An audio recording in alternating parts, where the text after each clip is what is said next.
ஜெய் பீம்.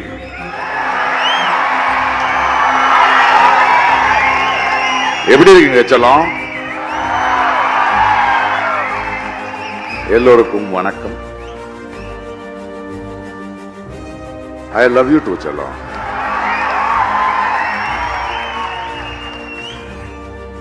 ஐயா திருமாவளவன் சார் இருக்கார்ல, அவருக்கு என்ன நல்லா புரியும்.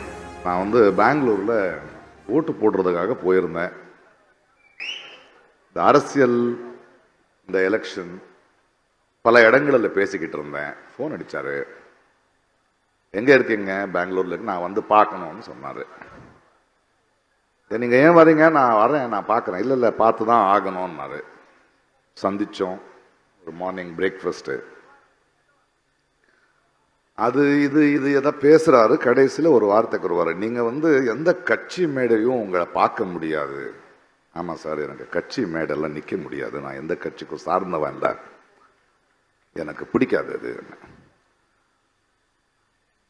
ஐயா அவருக்கு கேட்ட மாதிரி, ஆனால் உங்களோட ஒரு சின்ன அனுமதி எனக்கு கொடுக்கணும். என்ன அது? இல்லை, ஒரு விருது கொடுக்குறோம், அது எங்க கட்சி மூலமா கொடுக்கணும் அப்படின்னாரு. நான் அவருக்கு சொன்னேன், நான் போராடுற கொள்கைக்காக போராடுற நீங்களோ உங்க கட்சியோ என்னுடைய தோழர்கள், நான் வர்றேன் அப்படி. இன்னைக்கு இங்க முன்னாடி இருக்கேன். இங்க விருது வாங்கிய பல பேர், இல்லையா திருமாவளவன் அவர்கள் போல அவ்வளவு பெரிய நீண்ட கால பயணம் இல்லை எனக்கு அரசியல்ல, கொள்கை போராட்டத்தில்.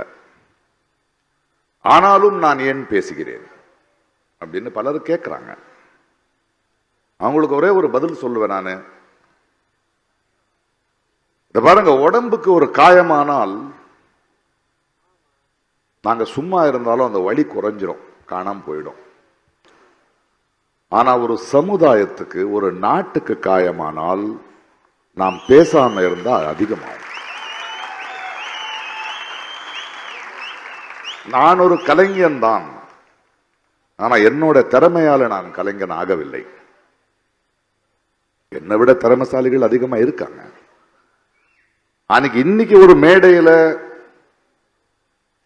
நான் நிக்கிறேன் அப்படின்னா என்னுடைய திறமை மட்டும் இல்லை, அது மக்களோட அன்பு, மக்களோட நம்பிக்கை. ஆக ஒரு மேடியேத்திய மக்களுக்கு, ஒரு சமுதாயத்துக்கு ஒரு பிரச்சனையா இருக்கும் போது, ஒரு கலைஞன் கோழையாயிட்டா ஒரு சமுதாயம் கோழையாயிடும். நான் செஞ்சிட்டு இருக்கிறது பெரிய வேலை இல்லை, அது என்னுடைய கடமை, அது என்னுடைய மனசாட்சி.